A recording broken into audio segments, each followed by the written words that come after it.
part one of how my brother Boo was unalived and we didn't find his body for 5 long years. Okay, so backstory. My brother was a big time seller, right? Then he became a user. Now, I'm saying this like this because we're on social media and certain words will get you banned and you can't say certain words. So I'll be using fill in and substitute words. So just follow me. So he went from a seller to a user and he struggled with that, right? So he was in Houston, Texas, started off in 3rd Ward, then ended up Channelview area. So he had been arrested and he was incarcerated and he had just got released. He called me and said, "Hey, I just got released.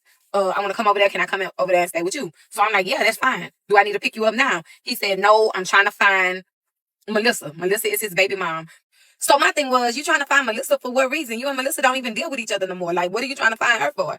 And he said, she's gotten into some trouble. And I heard that such and such was holding her hostage and this was going on. So I'm like, what? I said, stay away from that because last time you were incarcerated, she did some stuff and the same thing happened where she almost lost her life and was on First 48. I said, so stay away from that. You know that she's nothing but trouble, right? And I'm not trying to make it seem like he was no saint and he was innocent, but it's a backstory to that too. So he was like, yeah, I'm going to call you back. At that point, I knew he was looking for her because anybody that know my brother know that he's a protector. If he love you, his famous motto was, if you fuck with me, you stuck with me. He gonna protect you. He gonna be there for you. He gonna ride and die for you. Literally ride and die for you. No questions asked. So at that point, I was telling my brother, I'm like, this boy here crazy. He going to try to find this girl. So I didn't know what happened and what was done at that point in time. So I told him, just call me when you're ready. He said, okay. A week went by. Then he called me on a Friday and asked me to come pick him up. And I told him, I said, I just got home from track practice, football practice, all of these different practices, working, just took a shower. It was 10 o'clock at night. I said, I'll come get you Sunday. He said, well, why not tomorrow? I said, because the kids got track meet early in the morning. I'm going to be gone all day, maybe tomorrow evening. So he said, okay, bet. I got off the phone with him. I didn't hear from him Saturday. I called him Saturday when we got from the track meet because it was over a little earlier than I expected. He didn't answer. So Sunday after church, after taking the kids out to eat, all of this stuff, cleaning, washing, getting ready for the next week. Once again, I take my shower, I get in the bed, and it's about 7 o'clock. It's early. And he called, he said, hey, you come and get me? I say, look, this March 3rd, March 4th, I was off of work and I didn't have to work at all. So I said, I'm off tomorrow. Let me come and get you tomorrow. I don't have to work tomorrow because I took off. And he was like, okay, what time? I say, you tell me what time. He say, just call me in the morning. And I said, okay, cool. So fast forward, it's Monday. I had errands and everything to run. And at this particular time, I'm at HEB grocery store buying grocery for the house. I had a basket full of stuff. And it's about, I'll never forget, it was like 11:14. And I get a call. I thought maybe something happened to his phone because that person lived on that side of town too. So I was like, okay, hello, what's up? And he said, hey, have you heard from your brother? And I said, no, I haven't heard from him. I talked to him last night and he wanted me to come pick him up. And she was like, is something going on? And I'm like, what's going on? Say, somebody came and told me that he was murked last night. I'm like, he was murked? Unalived. I said, what? And she was like, yeah, it's a whole long story. Stuff got caught up and this, that, whatever. And people came to my house and told me that dude named Chicken Hawk and other dudes did something to him. I'm like, what? So my heart dropped. I'm like, I sat in the car. I left the basket in the middle of the store and I sat in the car for a minute. And I'm like, God, this cannot be happening like this. Like, it seemed like every time the phone would ring, it was always bad news. And I got PTSD real bad right now from that because you never know what's on the other side of that phone call. You never know if it's going to be happy, sad. Like, my kids call me and be like, Mom, I be trying to listen for their voice. Like, if it's something wrong before they say a word. Like, it's so bad when I answer the phone and it's somebody that I know and love. It's so bad until they tell me what they want. So anyway, I'm sitting in the car and praying. I called my brother, which was at my house, and told him what was just told to me. And he was like, what? You can hear it in his voice. He's like, come pick me up right now. Come pick me up. So I went to pick up my brother and my sister from my house. They were both over there. And we went ride across the ship channel. We in Houston, Texas. On that side of town where he was. where everything happened. They gave me the exact location, address, and everything. So when we get there, we see the people who they said was involved outside in the back of the house pulling up all the evidence, the floors, and burning wood in the backyard. And my brother was like, what y'all burning back there? I'm looking for my brother. And they were like, who called you? That's the only thing they wanted to know. Who called you? Who called you? I'm like, I'm looking for my brother. They said that he was here. This way he was last seen. And somebody told us something happened to him. Have you seen him? They're like, nah, we ain't seen him. But the guy kept looking at my older brother like, dang, you look just like your brother Boo. So they started arguing and everything. And my heart is just in my shoes because the wood that they was burning, you could smell the blood and the flesh burning. You know they was getting rid of evidence. So everybody telling me on that side of town, the police work for the person who's over everything. It's a white guy and a big Mexican guy. The white guy's over the Mexican guy, and the Mexican guy is over all the other little Mexican guys. Like, there's levels to this. And they were like, it's very dangerous. The laws work for them, whatever. And I'm like, whatever. I'm just call the police. Ain't nobody working for them and blah, blah, blah. I was wrong. I called the police to come out to that house. It was before 12 o'clock. They didn't send nobody until after 5 with me calling. I want to say, if you pull a 911 report, I know I called at least 11 times. And when they sent somebody, they sent a peace officer. A peace officer on a bicycle. Like, what? I'm reporting a possibility of someone being unalive, and you send a police officer with a flashlight, not even no mace, on a bike. So I kept calling back 911 after that, crying, cutting up on the phone. They finally sent a police officer around 6 o'clock. They was like, well, there's nothing we can do because it may not be that he's gone. It may just be that he don't want to be bothered. And all you can do right now is do a missing person report, but you got to wait at least 24 to 48 hours. So call back tomorrow and you can do a missing person report. I'm like, tomorrow? That's all they could give me. So follow me for part 2. Yeah, this definitely sounds suspicious for sure. Like, somebody is reported to be unalive. So did she say that the bodies, that she can smell the burning flesh in the woods? Yeah, she could smell the blood. But she couldn't find the bodies. No, they were doing something in the backyard. She was in front of their house. Man, what? This is crazy. This is crazy. It do sound like the police or somebody working for them. Because usually in this type of situation, you call the police, they be coming deep. Man, I done seen the police come deep for little petty thefts in a convenience store, like traffic stops. But when somebody passes away, we send a cop on a bike. Yeah, I can't imagine calling 911 11 times plus that. And they send somebody with a flashlight to a crime scene, basically. And the fact that I wanted to address too, like, it's so hard loving somebody that's a protector, that's always there for everybody else, because somehow they always get mixed in somebody else's drama because they want to protect that person. And those people that call them up, they always want to see that person crash out. It's like, do you even care that they could possibly be harmed or go to jail for whatever you're calling them for? Because you know they're going to take it there. But you call them with that expectation that they're going to go all the way for you. You got to watch out doing that to people. Like, if you really care about them, would you put them in those predicaments? I know it was so hard for her, like, answering that phone every time because she know her brother is always going to ride or die for somebody. And it could be taken far at any time. Yeah, people definitely take advantage of that. It's like when you go through stuff, they typically go get that person. Like when you're going through something crazy, or you about to, say you about to go handle some business and it may be life threatening, you're not going to call the people you love the most, right? You can always call that crash out cousin or that crash out friend.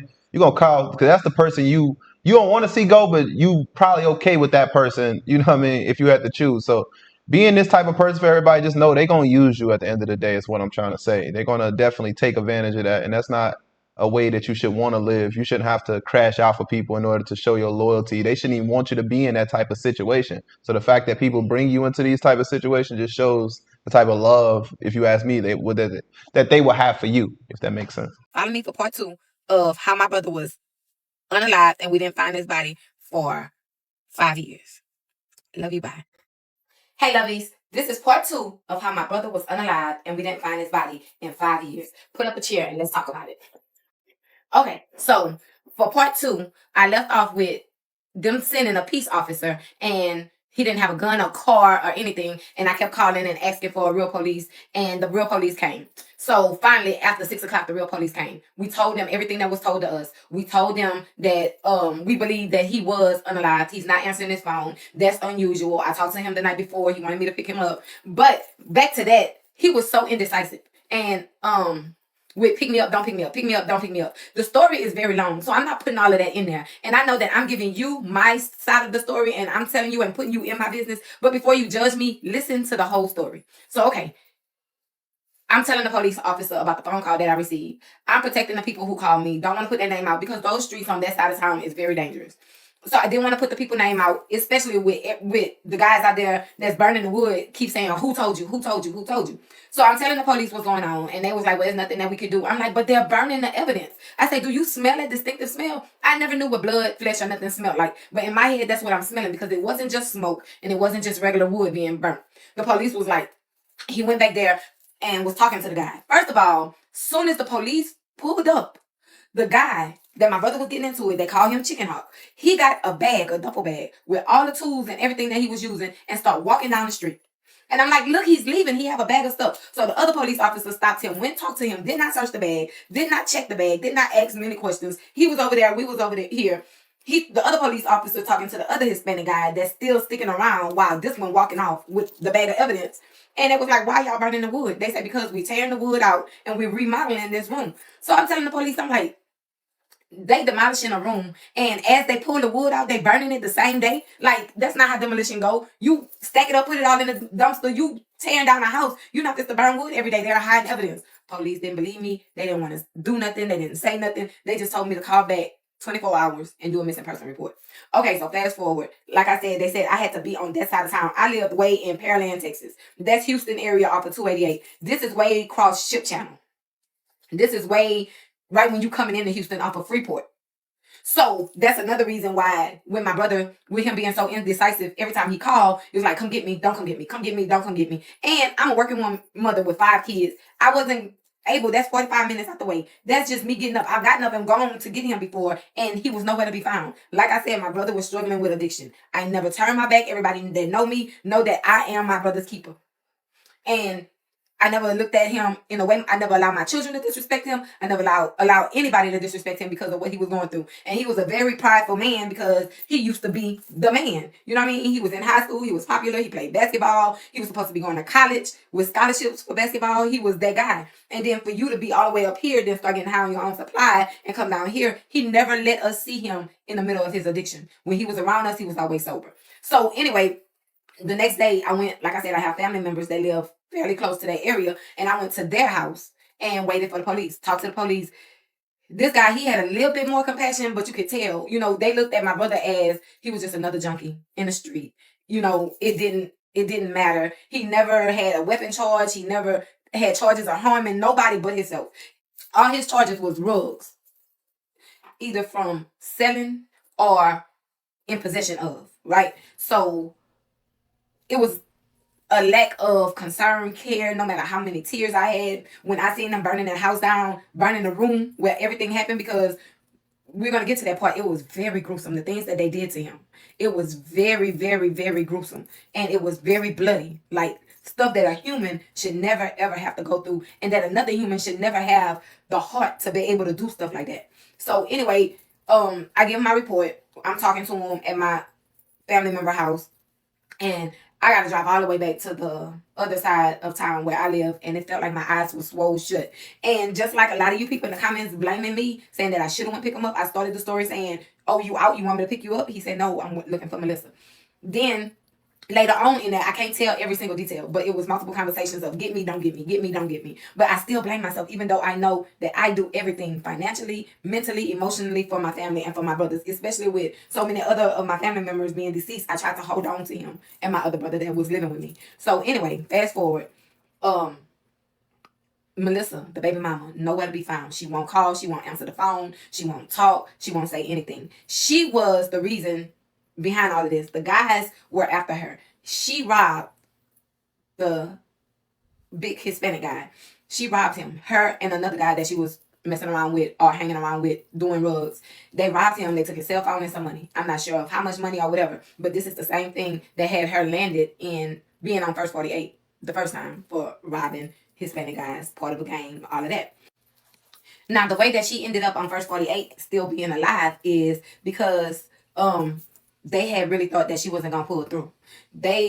She had been in a coma for like 5 or 6 months on the ventilator, on the life machine, and she had got beaten real bad, skull bust open, and wrapped in tarp, set on fire, and in an abandoned trailer, and she was burnt. 98% of her body was on fire. And when they found her, she had passed out, but when she ended up being on fire, she got up some kind of way and ran outside, and somebody passing by seen her. I think they pushed her in a ditch of water, put the fire out, called the police, and then she was in a coma from that point. That is completely a miracle. Oh my goodness. Like, Wow. I couldn't even. What are your thoughts? I can't even believe, like, after she gets out of the coma, some time after that, like, she still, does a crime like this. And then instead of calling the man that she did the crime with, she called her baby father. It's just like, you were gifted another chance, and like people will just keep using those chances until they run out. But thank God she made it out of that situation.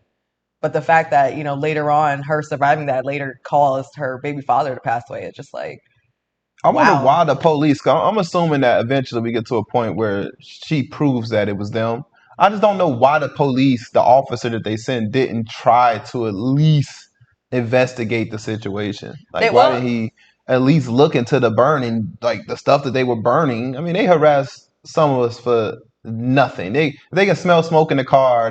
They'll search your whole car back in the day. So you telling me if somebody's saying they're burning my brother alive, right now, and you trying to show them and they just like, nah, I don't want to see that. Like, isn't that your job to see that, or you just don't want to get involved in these gang activities? Like, they just know who to fuck with and who not to mess with in these situations. That's why I feel like it's just crazy to me. like she mentioned, she said the police over there were getting paid by these people, and I believe that 100%. I don't believe all cops are good. I feel like there's a price, and some of them would do it for that price. Yeah, that low salary that they making, that they always complaining about not making enough. Shit. All it takes is a drug dealer that makes what they make in a year in one day to really corrupt a lot of these cops out here. So be careful, y'all. Be careful out here, whether you are in the streets or you just a civilian. Just be careful because this world is, as you already know, is pretty crooked. The whole time First 48 is investigating and everything because they thought she was not going to make it. And she was one of the first 48 stories of survival. Then after that, they start doing other how I survived the first 48. So anyway, just a little backstory on that. So that's why I told him she's known for doing stuff like this. And the first time you was in jail, that saved you. Now you in jail. And then she broke out. They had her in an abandoned house. And I know I'm jumping from part to part, but they had her in an abandoned house where they had her tied up, beating her real bad for 3 or 4 days. Her and the dude that she was with that stole the money and the phone. They had them both in that same abandoned house that they unalived my brother in. They had them in that same house. And she got out. She got away. I don't know how they got out, but they left them in there, was torturing them for all of those days. And when my brother got out, he heard about it. He found her, trying to protect her, and that's how he got tangled up in it. So everybody that know him know that he don't carry no weapons. He never, like I said, got any other charges of harming anybody but himself. It was possession or distribution charges or something like that, but never a weapon charge or maybe shoplifting, trying to supply his needs or whatever. So I felt like talking to the police, nobody cared. I drove all the way back to Pearland, Texas, where I was living at the time, and I get a phone call the next day from a detective, and she's over the missing persons unit. And I'm telling her, I'm crying, I have to go, like, I kept having to talk to different detectives, and I have to keep going, telling this story from the front to the back. I get into, this is a lady detective. She's talking to me. She the first person that I talked to that seemed like they had a little compassion, like more than anybody else. And she was talking to me, and there was a lot of questions about the female, the baby mama, because looking into the case, they want to know where she at to get information. She would not talk to them. She would not cooperate with them. She wouldn't answer the phone for nobody. He had been in jail. She had a whole nother boyfriend. And so it started getting deep. Follow me for part 3. because I'm on a time limit with TikTok. Follow me for part 3. I'll be right back. Come back. Okay, so this is part 3 of how my brother was unalive and we didn't find his body for 5 years. Okay, so I want y'all to bear with me because it's not easy. It's like this is peeling scabs and reliving stuff, and it's so much that went into this that the investigation is like it's cold case now. Like I said, I feel like nobody cared, but I stopped off with the detective calling me from the missing person. The lady detective, she called me. We talked. The lady talked to me every day. She called me, asking me questions, asking me about this person. Did I know about that person? So I was so distraught. This is where I wasn't in my right mind, and the things that I did could have cost me my own life because, like I said, I'm my brother's keeper. I'm the youngest out of 6 kids, and I had already had to bury my sister. I lost her in domestic violence. I had to bury my mother and my father 6 months apart. Lost them to cancer and emphysema. Um, it just was a lot. It was a lot. It was a lot. I have one brother. I'm gonna let you know about him too. He's incarcerated for life for what he did to somebody else. So it's just like my family dwindling down. I'm the youngest of 6 kids, trying to keep everybody together, trying to do whatever I can to save and preserve the family that I have left. So, talking to the detective, and they need all of this information. I take it upon myself. Everybody was like, leave it alone, let the police do it, let the police investigate it. And for me, it wasn't happening fast enough, and it didn't feel like nobody cared. So I go to these dangerous streets. One time, because I'm from South Louisiana, so we driving up I-10, we have to pass this exit and this area every time I'm going back and forth to Louisiana, because it's like one of the first exits you pass when you get into Houston off of I-10. And I just exit off the freeway one day, had my kids, my family in the car, go to the gas station. I needed gas anyway, but that was the perfect opportunity. Go to the gas station, asking questions. Everybody knew my brother there. And it was one lady, she kept on saying, talk to Melissa, talk to Melissa. And I don't even really want to put her name out there like that or whatever, but I have to say her name because there's so much around just her. So they like, talk to Melissa, talk to Melissa. And how's her daughter? I mean, how's Boo's and Melissa's daughter? So I take her out the car and I'm like, this is her. We're trying to find out what happened or whatever. And this is her. I'm exposing myself, my kids, and everything. Wasn't even thinking. Only thing I'm thinking about is finding out what happened to him. At this point, I wasn't even accepting that he wasn't alive. Even though I seen the house being burned down, even though I'm thinking maybe he's somewhere because I know that they have a reputation of locking people up, torturing them, beating them, or whatever, just like they did her. I'm still thinking in my head, maybe he's alive. So I go off of Freeport and I'm at the gas station. I'm talking to people. One lady come up to me. She tell me all of this stuff that she know. She was at the back of the house. Is a place at the back of this abandoned house, like a shed or something. They was telling me where a lot of the people who's on drugs go back there and they hang out back there and they smoke. They sell them the stuff from the house and let them go behind the house, smoke, do whatever they do. So the lady was telling me all what she seen, all what she heard. She broke down crying when she seen the baby and the kids or whatever. And she was telling me what happened. So I go back and I tell all of this new information. They crowding around me. They telling me this. They telling me that. Telling me what they heard. Telling me about the guy who did it and then the other guy who did it or whatever. So what made me think that the police was working with the people is because this one particular time I went back and I talked to a different detective, a detective that was over homicide, not the lady that's over the missing person report. I talked to him, and I tell him what I heard. I give him the lady name. I tell him about the lady, and she ended up being unalive under a bridge. Then there was another person I told him about. She ended up being alive under a bridge. Then it just became like nobody was talking to me no more. Not even the lady who I thought cared. She was still keeping up with me, but she was just trying to get information for a missing person report. And it was bigger than that. And I knew it was bigger than that because now it's starting to sink in. He's not just missing. She had me thinking like maybe he's just missing, and it happens with people who don't. And like you said, he don't like y'all to see him like this. My brother didn't like us to see. He never came around us. My kids never seen him and looked at him like, oh, he on drugs. Never look. My kids would see him and never would look at him like, oh, he's on that stuff, because we never seen him like that. Especially them, they've never seen him like that. He would call me all the time, even if he had to borrow a phone, but I wouldn't personally see him. He would just call me and say, hey, sister, I'm all right. Like I said, he was still selling and using to supply his own needs. So it got deeper than that. So I have a person who we grew up around and like family, and he's an attorney, a judge, all of that. He told me I needed to get involved with the FBI. Call the FBI, call Turn Out Fast, call this. So I did that. And I gave them the FBI, I gave them the information, and I talked to the person who answered the phone, gave them the information. Then here comes the FBI calling me. And they got involved just from my phone call. They start sweeping the streets. They start cleaning. I talked to them, the person who's over it, over all of these people, and the ones who had all of these people who's on that stuff on the streets selling, doing all kind of stuff, had them out there being prostituted, all kind of stuff. The dude that's over it, he's a white guy, and they had been wanting him anyway. So just by me mentioning his name, FBI got into it right away. Dang, sound like she needs some witness protection. Yeah, I definitely would have been scared off if everybody that I spoke to that I gave their name to the police ended up passing away. I would be so scared to even keep talking to the police. So I see why she went above and contacted the FBI, because this is bigger than the police department at this point. And that's another reason why when she addressed the people at the house and she was like telling them what happened, they're like, well, who told you? That's why they wanted to know, because they're doing a clean sweep of everybody that could possibly know. And I know they probably unalive them because it's like, oh, well, they're doing drugs anyway. So it's like, it won't be alarming if they're just found underneath the bridge.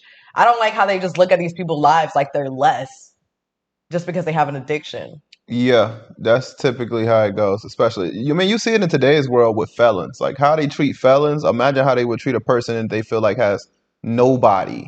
You know what I'm saying? And this is why a lot of people in just in life, they don't talk when they see stuff. Yeah, I wonder why a lot of people can be in a room with some and watch something happen, and then nobody says nothing, because we know for a fact that the police is not protecting us. You ain't gonna be. You gotta wait till something happens for you to come protect us. I'm not, and that's why a lot of us don't say nothing. You know what I mean? It's kind of just get street justice at the end of the day. But when you are somebody who is not a part of that life, who ain't trying to be a part of that life, trying to get street justice, and you want to utilize the police, these are the examples that we go by. Because look how they treated her. Look what happened when she brought up all their names and then they just started mysteriously disappearing. And guess what? You know why nobody took it serious, or why she couldn't really go make a lot of noise about that? It's because they were on drugs. So the way they probably passed away was probably drug related, or some type of weird. They write us off crazy in the hood, y'all. They write us off crazy. If you living in a hood, you damn near got to defend for yourself. And if you ever been in those environments, you already know how it is.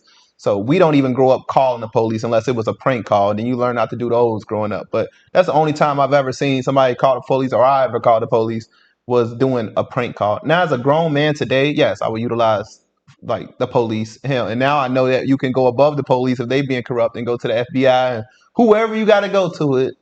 At least you got checks and balances in this world, because growing up you used to feel like you was just powerless. You don't have the money, you don't have the resources, you just don't know nobody to help you in this situation. Then you call the police and they're corrupt.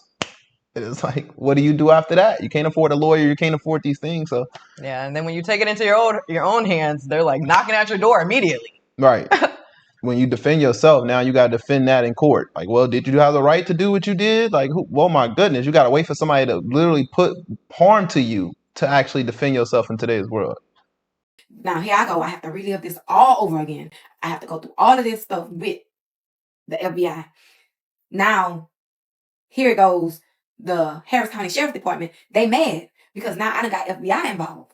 So now they're talking to me. Now FBI talking to me. Everybody talking to me. And then when I start telling them the people who I'm dealing with and that's telling me information, once I tell the Sheriff Department, these people are coming up missing. These people are being unalive. You know, it got real, real deep for a minute. And things start to happen and things start to move. Follow me for part 4. Hey, lovies, this is part 4 of how my brother was unalive and we didn't find his body for 5 years. Okay, so I left off with me calling the FBI. The FBI got involved. They went and swept the streets clean in that area. They started arresting people. They started questioning people. They started questioning the sheriff department, asking them what's happening to all of these witnesses, everything. It became real, real big. It became huge. Like, once FBI got involved, it became huge. Then the police department, the sheriff department didn't want to cooperate with the FBI. I'm telling the FBI, I feel like they don't care, or either they're on payroll. I didn't really want to think that a police officer was on payroll and that you couldn't really trust them because they're here to protect and serve. But I felt like because of my brother's criminal record of him selling and using and his extensive record of both, that they didn't care. It was just another problem off the street to them. And like I told them, I haven't been to jail ever. I've always been a law-abiding citizen. I don't hang in none of the same circles my brother hang in, but nevertheless, he is my brother. So the FBI was questioning everybody involved, all the people that I told them that I talked to. I continued. I didn't go back out there with my kids. I continued to walk the streets. And for those people who want to say that I should have, could have, got my brother and saved his life, that's very, very mean. And that's a biased opinion. For the simple fact, when I started off the story, I said, when he called me, do you want me to come pick you up? He said, no, I'm looking for Melissa. And I'm asking him why. I'm pleading with him. I don't have time to put every little detail into this story because we'll be here all day on part 1. But I asked him multiple times. And in between the times I told him I couldn't come get him, it was a lot of back and forth of come get me, don't come get me, come get me, don't come get me. I don't have to explain that. I am distraught that my brother is gone. I'm not distraught of nothing that I done. Now, at one point in time, I did take the blame and was like, if I would have went and got him, things would have been different. But it also could have been different for me because the FBI told me that what they found and what they heard from witnesses is that these guys had my address and that they knew that they were together. And mind you, he wasn't just asking for him to come. He's protecting her. They're looking for her. He would have brought her to my house and my whole family could have been gone. So sometimes it's guard protection of why I didn't. But God knows I've gotten up at 2 and 3 o'clock in the morning and there's witnesses right here on this Facebook that can attest to that. To go and see about my brother, pick him up. I don't care where he was. If he needed me, I came. But I have 5 kids. My 2, I'm raising my sister who was unalive too, and his that I've been having from birth. Damn near. And she was just a little bitty baby at the time. So she was very young, and I'm raising all of these kids. And it's 45 minutes out the way, and I'm a working parent, then do sports, all of that. So, okay, I had to put that out there. But anyway, FBI came through sweeping the streets clean and everything. They got to interview a whole lot of people. I finally found a phone number for Melissa. They called her. She promised them that she would come in and give her statement and let them know what was going on. She told them a little bit about she took the phone or whatever. You know what I mean? And the fact that you still taking stuff from these guys that's on the street, that's part of these gangs and everything. Like, she was literally on first 48 for that. And God let her live. And she get out. She done had body parts amputated that she lost in the fire, all kind of stuff go wrong with her, and she go right back to doing the same thing, and then you get innocent people involved. So she told him that she was gonna come and give a statement. She never showed up. She never called. She stopped answering everybody's phone call. She promised, if you let me see my daughter, I'll go and give a statement. Never went, gave a statement, never said anything, which even more so made the FBI think it wasn't just like you're in fear for your life because they're after you to begin with. So why not help get them off the streets? It made it seem like it was a setup. Like she set him up to be unalive, robbed, whatever, unalive, and he was helping her. He got caught up into her situation. He was helping her to be safe and trying to get her to my house. She couldn't go to her parents. They don't even let her spend the night over there. They don't even deal with her at all. She couldn't go nowhere else. She wanted to stick with him, even though she was with another guy and everything, because she knew he was a protector. So fast forward, we still going through the investigation. All kind of stuff coming out. All kind of new witnesses that all of these people was in the back of the house. Then 30 days to 45 days after everything happened, they went into the house spraying the solution to find traces of blood. When they just burned it. We found out that it was another guy involved, named Alex, and he wrapped the body up, put it in the back of the truck. And I heard that they chopped the body up. The guy, Chicken Hawk, was sending videos of the tools and stuff that possibly was used and stuff. I gave all of this to the sheriff department and nothing was done. So then I gave it to the FBI. They started looking into it. They had the streets locked down for about 2 months. Everybody was, nervous, wondering what's going on. So many people came forward with the information, but they said with nobody that they couldn't press charges and it would remain a missing person report until they found the body. We did every possible thing that we could do. They had witnesses come. A lot of people who knew about it was so scared. We even gave pictures, and a person, family, a guy was beat up in that same house. So many people. They should have found so much traces of blood in that house. They never told me what they found because they used that house as a torture house. They never told me what they found when they sprayed the stuff. But again, you done start putting no wood, remodeling it, replacing, bleaching down the house, doing all of this stuff to an abandoned house. and then you go 45 days later and spray the stuff and turn off the lights to see if you see traces of blood in there. Like everything was slow rolled and at the last minute where you couldn't really get no evidence. You couldn't get fingerprints 45 days later. You couldn't find traces of blood when they're burning up the house and all of that 45 days later.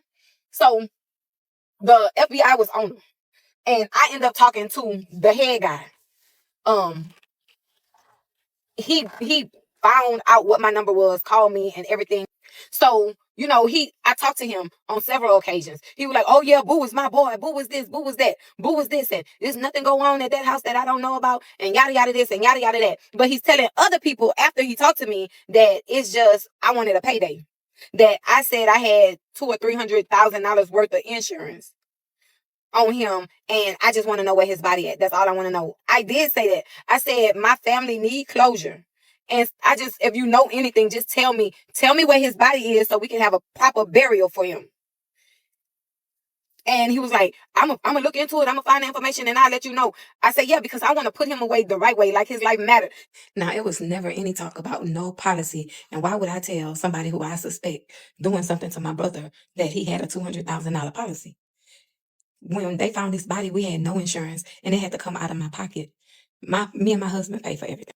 But that was his narrative on trying to put everything on me like I had my brother unalived to get the heat off of them. None of them knew that he had a family. He never involved his family. He talked about me saying how I was doing good for myself. He got a sister that he could always go to. He don't have to be homeless. This is the stuff that I'm hearing in the streets, but nobody never knew me. Nobody never met me. And a lot of times people turn their back on their loved ones because they suffer with addiction. They deal with addiction. I have never turned my back on now one of my siblings, no matter what they've done in life. Whether they were wrong, I tell them that they're wrong. They have to pay for what they've done, but I've always loved my siblings through it all. And a lot of times people just throw their people to the streets and things like this happen because they feel like they don't have nobody that's going to look for them or fight for them. And they were so surprised that the same day that it happened, it got back to me because the people that he was closest to knew me and knew my phone number. I've dealt with them before. When they call me and say, hey, your brother in trouble, he needs you to come pick him up. Your brother in the hospital, he needs you to come pick him up. I'm calling you for Boo. These people been having my number for years. So he was very selective of who he let know about me. So the people who knew about me called me instantly when they found out that something was wrong. And if he didn't have nobody to love him, nobody would have even knew to look for him. Nobody would have even knew to look for him. So for the people who was like, you should have went. They called me because they knew I would have. But I can't make a grown man get in the car. I went over on that side of town and couldn't find him. That Saturday after the track meet.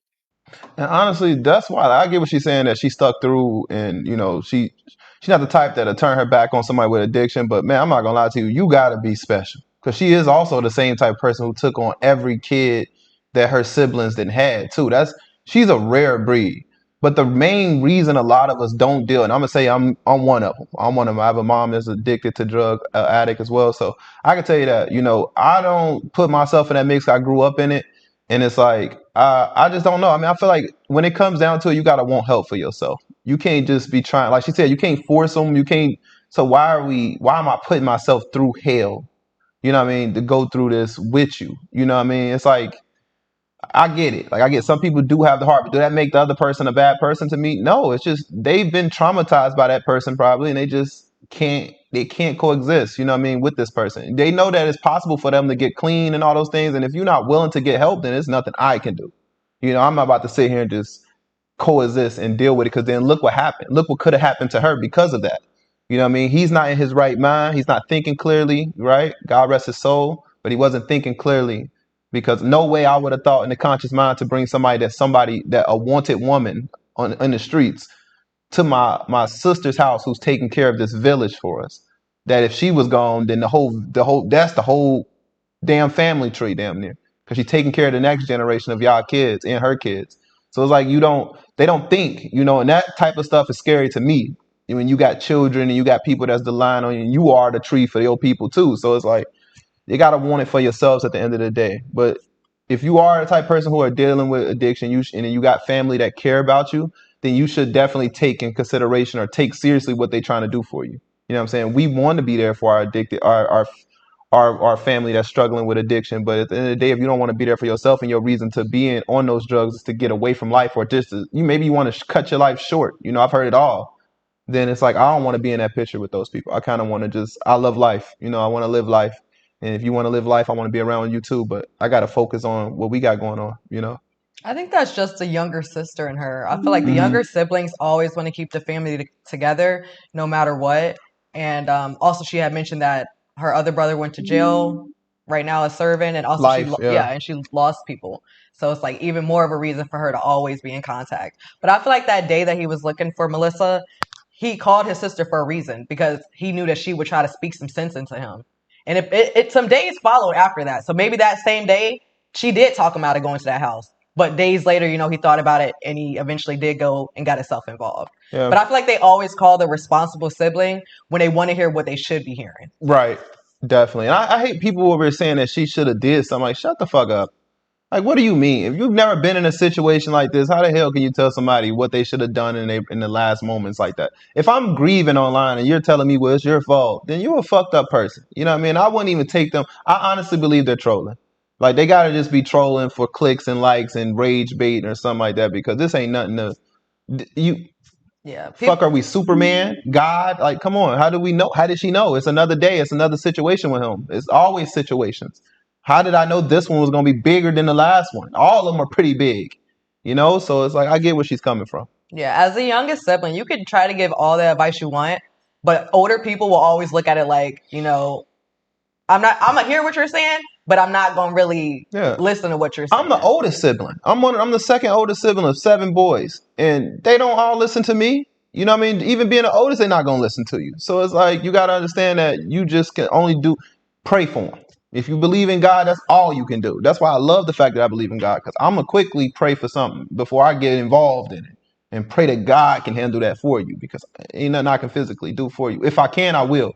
But if not, then no, it's like addiction. I can't take that from you. So I just got to pray for you and just pray to God that you make it through this addiction before your clock expires. He didn't call me. He called me Sunday after I had already taken a shower and went to bed. And it's just like, I can't put that on myself because it's a lot of back and forth. Come get me, don't come get me, and all of that kind of stuff. And I can only do what I can with me raising my and everybody else's kids. And being not just a parent, involved single parent of taking care of that many kids and working a full-time job. But next thing I know, it started getting heated. And things start happening. The guy who I told you it was the white guy, then it was a big Hispanic guy, right? They call him Big Pun. He was over the little chicken hawks and the other dudes. They worked for him. Big Pun worked for the other guy. You know what I mean? So the FBI was on Big Pun. And started threatening to take him. Like, he was like messing with his family, all kind of stuff. So it was like he was getting ready to talk. Then guess what happened? All of a sudden, it's a shootout on the freeway, and Big Pun is in Jack in the Box parking lot, and he get unalived. Follow me for part 5. So this is part 5 of how my brother was unalived, and we didn't find his body for 5 years. Okay, so at the end of part 4, I was telling you about the guy Pun. Pun is the guy who the baby mama and her friend took the phone and money from, and he was the one that was looking for her. He was the one that had her in the house, torturing her and beating her for like 3 or 4 days until she got away. At the same house where they do everything at. Now, all of this stuff happening to her while my brother was in jail, right? So this happened to my brother on March the 4th. All of this happened around the end of February with her stealing the phone and the money and all of this. So she got away and was hiding, and then found out that my brother was out, and that's how they hooked up. But she get a check because she totally disabled from the fire and everything. She get a check, and she get a check on the 1st. So she got away, but she left them her debit card. So that's why they weren't looking for her as hard. What really pissed them off is she left them her debit card and told them that they could have all the money when she get her check on the 1st. They made her give him, Pun, the PIN number, verified the PIN number, and everything. And they kept her card until the first of the month where they could get all her money from her disability check. Well, when she got away, she called and canceled the card, reported it stolen, and they weren't able to get none of the money. So that's what pissed them off. They couldn't find her. Then they found out that he was out of jail and she was with him. They called him. He get into it with them, tell them that he don't know where she at and she ain't got to give them shit. And that's right there how he got involved. Weird stuff started happening. Everybody started snitching on each other. It was all kind of stuff happening. Everybody was losing their mind because a lot of people knew what happened. They start investigating. They start interviewing, questioning, not interviewing, some of the people who knew, who I told them that talked to me. I wouldn't go to the sheriff's department no more and give them no names because, like I said, mysteriously, everybody was coming up unalive. So, I'm talking to the FBI agent, and it seemed to me like all he was trying to help me solve the case, but his main thing was something personal with the white guy. And it was something more personal, like they've been after him for a long time or whatever. I found out where he lived. I found out like the properties was in the wife's name, all kind of stuff. I just was finding out all kind of stuff. And I finally found the people who was actually there and seeing with their own two eyes and listening. I got recordings. I was on the phone listening. I want to talk directly to me, but they were talking to other people. And I'm listening at the witnesses say things. And I held on to it. I didn't take it back to the police because at this point, I don't know who to trust. Well, anyway, it just kept going on and the FBI was on the streets. They was after this one, that one, that one. Pun ended up getting into a shootout or something. Somebody was following him because I think he was talking too much or something was going on. And they end up unaliving him in Jack in the Box parking lot right off the freeway. And that was a big blow for the case because it was pictures and lineups and everything that people was picking the picture, and he was the one they called him and say, "Hey, we got Boo." And Boo wouldn't give up where she was, so they tortured him. And to bring it back, like I said, my brother was a user and a seller, and he outsold a lot of the people in the street, and he overtook their territory. Because I guess, if it's a thing of being good at that particular thing, which is sick, but he took over their territory, so they didn't like him anyway. And there was a bunch of Hispanic guys, they didn't like him anyway. So, and then he was a true fighter. And I always told him, you fighting with these, but people not fighting with these no more. They not using hands, they using weapons. So you fighting for your respect, but they ain't nobody gonna take that many ass whippings. So anyway, everything start coming to a head. And at the end of the day, they had all of this evidence and they didn't use none of it because they kept on saying that it's just the Harris County Sheriff Department kept saying it was just a missing person. And without a body, they can't really take it to court with just circumstantial evidence when they don't have any evidence that he actually gone. No matter how many witnesses said that they seen it, heard it, or whatever, no matter all the evidence that was right there in their face, I'm continually driving over on that side of town at least twice a week, questioning people, on the phone with people all day. I'm literally putting myself in danger.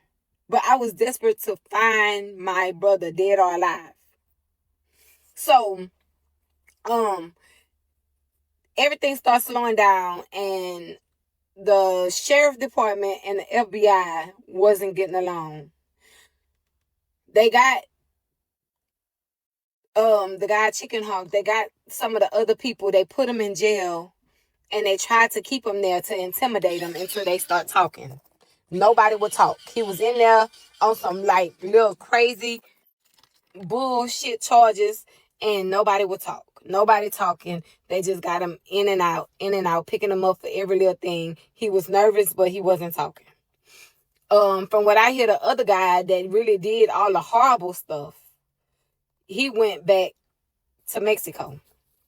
So with him going to Mexico and him being the one that really pulled the trigger, and Pun helping that's over them, it's like the case came to a standstill. Nobody was saying where the body at. Nobody was saying, they knew that they did it, but they couldn't arrest them because there was no body. So he walking around bragging that they'll never find him. They'll never find him. The dude chicken hawk. So I'm hurting real bad. And I just felt like I'm at a brick wall. It came to the point where nobody was calling me. I'm calling them. I'm getting voicemails. Nobody talking. It was just like, okay, now all of a sudden it's over. I'm calling Eternal Affairs, and they gave the case to somebody else.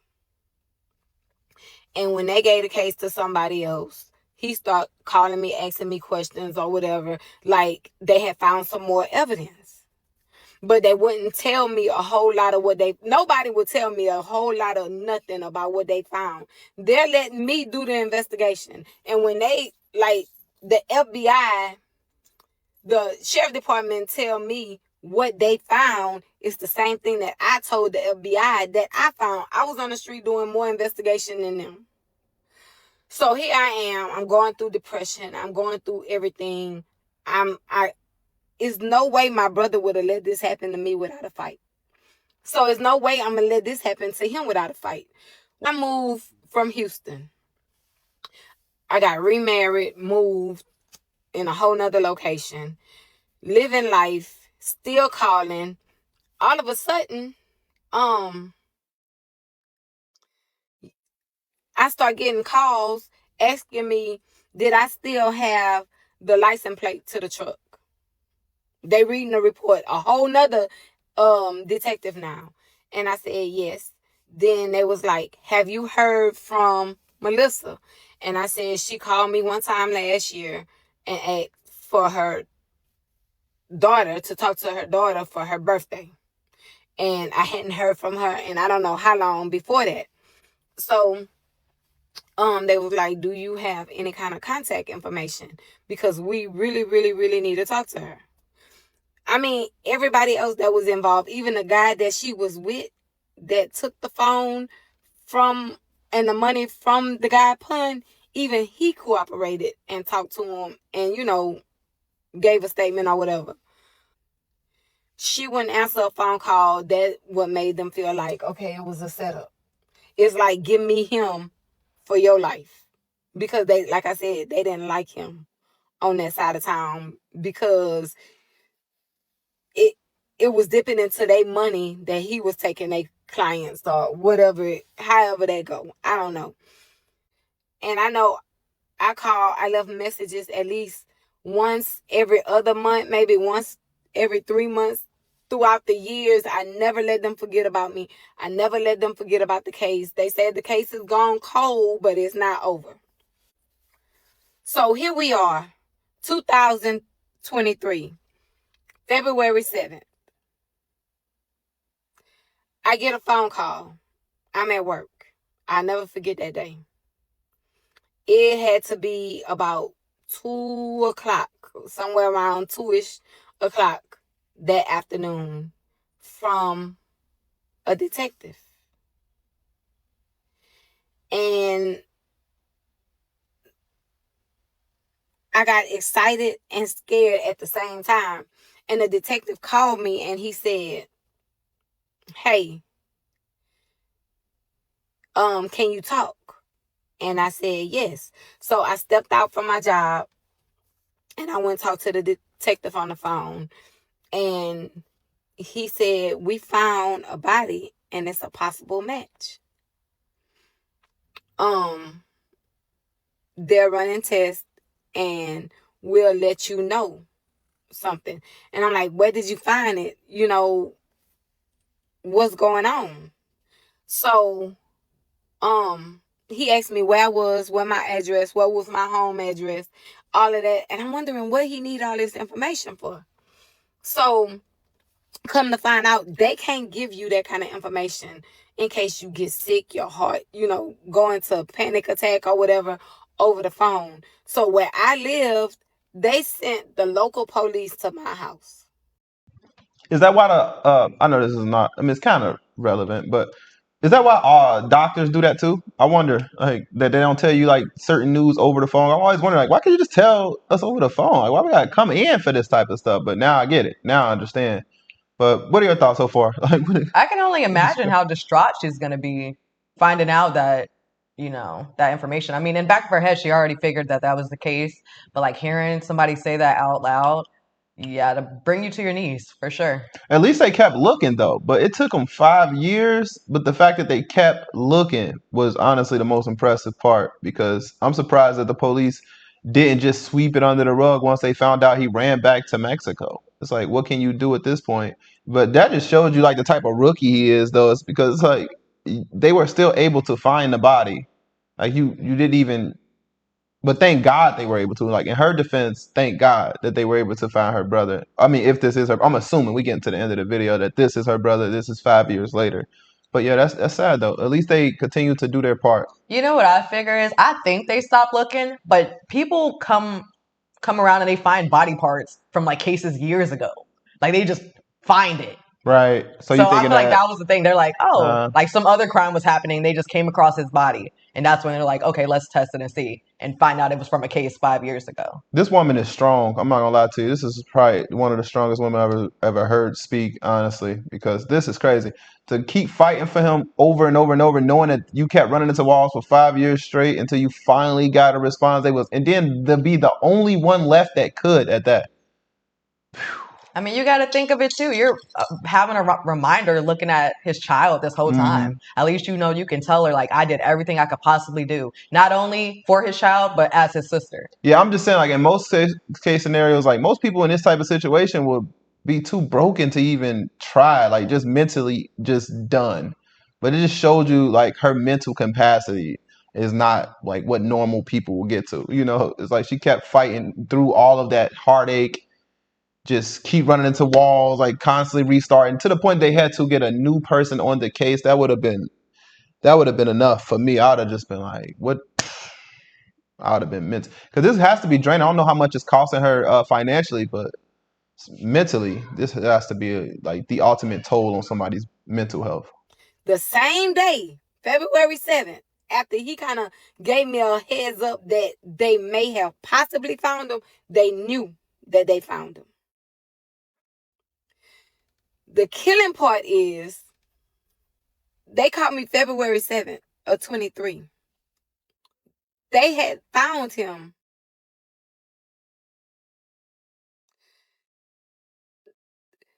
They had found him back in March of 22. They let me know almost a whole year later. And I'm like, why it took so long for y'all to tell me this? They had to do tests. They had to do autopsies. They had to do this. They had to it was a whole lot. And I understand that, but a whole year? A whole year? So they telling me that they found him. When can I come to Houston and talk to him? And I'm like, when do I need to come? They say as soon as possible.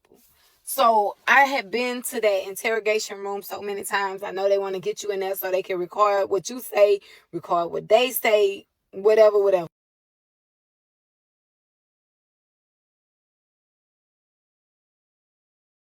Everything came to a standstill. And I found out some more information. The dude that did all the gruesome, horrible things and put the body in the back of his truck, it was a silver Nissan truck. And that's what the witness that was on the property said, that they put him in the back of a silver Nissan truck.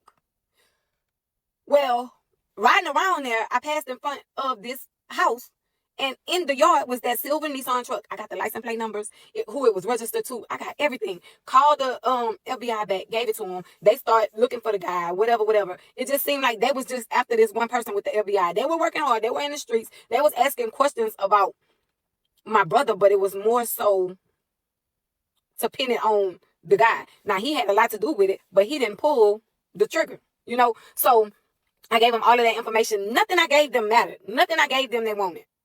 I'm calling, and then all of a sudden it was like, well, like I said, the sheriff department and FBI, they bumping heads. Sheriff department believe in or feeling like FBI is on their territory.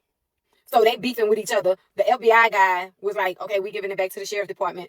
It's nothing more that we could do until we find more evidence. It's not over. We still investigating it, but we have to find more evidence of where we could find the body or the weapons. I'm like, all the weapons was right there in the duffel bag with him. And they let him walk. And the FBI guy was like, I understand that, I know that, but it's nothing we could do because they dropped the ball. It's nothing we could do. You don't have the evidence. So my heart broken. I'm just crying. I'm like, so y'all just giving up on him. I understand that he may not be much to y'all, but he's my brother.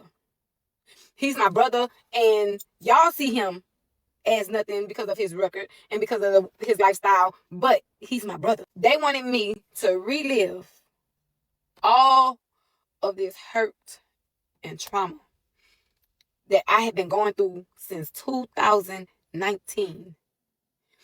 They wanted me to relive all of that. They didn't listen. Some of the reports and stuff that I made was lost. They probably didn't even file it, whatever. I gave them cell phones. I gave them all kind of stuff as evidence that I'm getting from the people on the streets that's trying to help me. And I don't know what they did with it. So here I am. I have to relive all of this stuff. That was hard to do. When they sent the police from Ruston, he came in the driveway and he was like, ma'am, I just wanted to let you know that your brother's body was found. We did recover his 80% of his remains. And you could call the detective back now and they'll let you know more. They couldn't tell you until I told you. Okay, have a nice day. Like, how you drop a bomb on somebody like that and then just say bye, have a nice day? Like, this whole case was just trash. Like, no feelings or nothing was considered at all. It's just like, yep, we found your brother.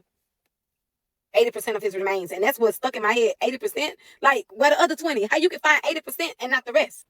Call a detective. And I go and I sit down, talk to him. He was like, I can't tell you all of this over the phone. You have to come in. We have to talk face to face in the investigation room. So the next day, I take off of work. I go to Houston. And I check in, wait on them to come get me. They take me into the investigation room. The stuff that they told me, the reason why it took them a year to give it to me is because they were studying the bones that they found. The bones tell the story, from what I understand. Pretty much how they died, like the condition, like were they living when they were tortured, or I don't know. But they had to ship the bones to Dallas to have it go through autopsy and study. So in the meantime, while I'm talking to them, I'm still in my head. I don't know how to formulate the question of 80%. And it was just crazy to me. 80%? How did y'all find the body? It was a homeless man in Chambers County, Texas, right outside of Harris County, in a little city called Anahuac, Texas. We passed through it all the time. Never knew it was a place that you could even stop there. We just see the sign on the road, exit here for Anahuac. Never exited there or nothing before, but I know exactly where Anahuac is. It's a man on an old, unkept farm where weeds and bushes had been taken over. Was on the property looking for metal to sell. Now, the man was homeless or whatever. He had a little metal detector looking for metal. So from what the detective told me is that he was out there. He had been banned from the property, but he went out there anyway that day and searching for metal. My brother had been in a car accident where he got hit by a car, completely shattered his leg, his knee, broke his leg, and he had screws in his knee and in his leg. While the man searching for metal, the screw in his knee went to the metal detector. And he started digging for it. And while he was digging for it, he started pulling it up, and it was attached to a bone. And when he pulled the bone up out of the ground, he seen that it was like a kneecap with a screw in it. And it had Bentob Hospital on it. So he called the police in Chambers County Sheriff Department and reported that he digged up a bone with a screw on it. The police come to where he is and see the bone. So Chambers County, this little bitty county, they told me more information than Harris County in one day. Told me more information, everything I needed to know. They told me everything. They had to set up camp and clean out all of those bushes and start digging. My brother was buried in 4 different spots. They cut up his body into pieces and buried him.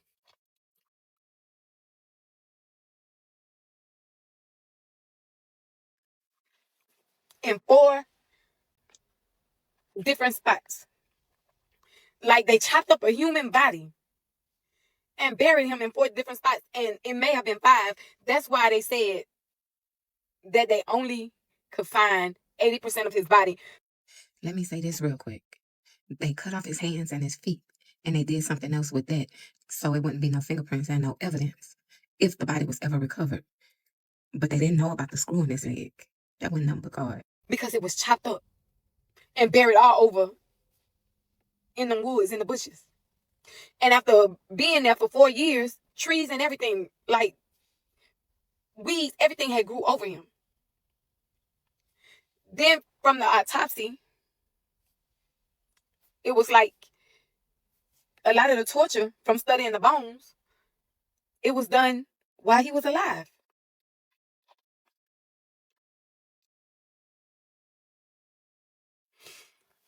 And still right now today, he got in a situation for her, and still today, they can't find her and she won't talk to them. If you are a victim and you had nothing to do with him, why won't you talk? The person that was after you is now deceased. He's unalive. Why are you not going there talking? They tortured him. They was cutting him from what witnesses said. Like they was stabbing him. They was holding him up in that house. I'm going back to the house. From what witnesses told me, they was holding him up and jugging him and stabbing him with a knife. And the lady that was there just looking, she looked at him. I have everything on recording of her telling me this. She was looking at him. He was looking at her in the eye and said, "You gonna let him do me like this? You're not gonna get help for me? You gonna let him do me like this?" She was with them, but it was eating her conscience up too. So she started talking about it. When I got on the phone with her, she wouldn't tell me nothing. But she was talking to some other people of her people that she didn't know that I was talking to. And some other ladies that she was talking to that she didn't know that I was talking to that would have me on 3-way recording her. And just to hear that they did all of that to him was hard. It was so hard to hear. Follow me for whatever the next part is. Hey, lovies, I just came on here real quick to say thank you to all of you who listened to my story about my brother. It's a few people that's been asking me about who's been arrested. It's no one that's been arrested so far. They kind of threw the case away for real. With it happening in 2019, then a few months later, COVID hit and they act like they couldn't do no investigation. The missing persons detective was even supposed to put flyers out and offer a reward. They did none of that. Like, every piece of evidence that they do have came from me. I was literally a detective out there in the streets trying to figure out what happened. So nobody's been arrested. Like I was saying in the story, it's few of them that's deceased. And one or maybe more went back to Mexico. So I've been staying on the detective. I call him every so often. And that's all I could do. But it's gone into a cold case now. And I still don't have justice. But I do have his body. That was important because it gave me a little bit of closure. I know it was like I was babbling and it was kind of taking a long time to get to the point. I have never ever done a story time before. And it was so hard to get it out without breaking down. I'm actually proud of myself for that. It was a lot of people that was impatient, but you have to understand that me telling this story in story time on social media is like peeling a scab and living through it all over again. And every time I would get off, I would have my little moment breakdown. You know what I mean? So it took courage. You know, I've seen people like next part, next part. It took courage for me to get up there after since 2019 and actually talk about it full in detail. It's people we went to school with. People knew that my brother passed, but they didn't know all the details. A lot of people that's closest to me, because I was like, yeah, he went through this, he went through that, but they didn't know all the details, the hurtful stuff. People didn't know. Now I have an inbox where everybody's asking me to put my Zelle or Cash App information. I'm not asking anybody for anything, but I did put my Cash App information in my bio just in case. It's a link to my Cash App since so many people was asking me for my Cash App. Again, I want to say thank you. Um, I'm also being asked to do the story time on my sister. My sister was unalive before my brother. It was domestic violence. And that one is going to be hard because it was so much that was leading up to before it happened. And just like with my brother, with my sister, I tried to do everything I could do to save her. And it just feel like you always $1 short, a day late. I beat myself up so much that I just feel numb when other people, come at me. But to be the youngest out of 6 kids and to literally hold down my whole family and never having nobody to really hold me down out of all my siblings, it's just like, it is what it is. I'm raising all my mom grandkids, all my sibling kids. Only my sister had 2 kids. I have 2 kids, and my brother, he has 2. But one is in Louisiana with his mother, and his daughter that was in the picture with him, I've been having her since she was practically born because her mom was incarcerated when she gave birth, and she been with me. So, it's been a lot. I just wanted to applaud her because the fact that she even took in all of her sibling kids shows what type of person she is. Instead of letting them go into foster care, she did what she had to do as their aunt and now as their provider. And the lengths that she went to go, figure out her brother's case. I applaud that as well because many people, this stuff just gets swept under the rug. And she went to the streets and she talked to everybody. And my thing that I've been thinking too, the reason why she got all the information, not the police, is because, people know her. People aren't just going to go talk to the police. But because that was his sister and they know that she's a good person, a genuine person, she was doing this out of love, they gave her the information that she needed to proceed with this case. But I applaud her for being strong as a mother of 5, trying to solve her brother's case. Like this weight of this is so heavy, and she still was able to be there for her kids, still able to solve her brother's case in a sense of knowing what was going on and everything like that. Able to have a funeral for him, put him to rest. She is a great person. I wish nothing but the best for her. People like this is hard to come by. She seems like a very genuine person, and I pray for nothing but the best. Yeah, I pray for her family. His children that he left behind. Just any party that's involved in this situation. Our prayers goes out to you all. My only thing with the lady who never testified, I wonder if she's still alive. You got to understand that was terrifying. I get that we want her to step up and do the right thing and all those things, but man, if you've ever been in a situation like she's been in, being burnt alive and still making it through it, you know, it's like I can't really knock her too much because at the end of the day, that is very terrifying. And then you can't stop a man from wanting to protect you. You know what I'm saying? She probably tried to warn him. We never know how those conversations truly went, but being a man and being a protector and a provider and those things, you tend to like think you can save and be a superhero. You forget sometimes, that it's always, I don't know, it's just always something out there that can stop you from being that person or maybe even ruin your life at the same time or end your life. So we gotta be smart as men, but at the same time I can't be mad at her.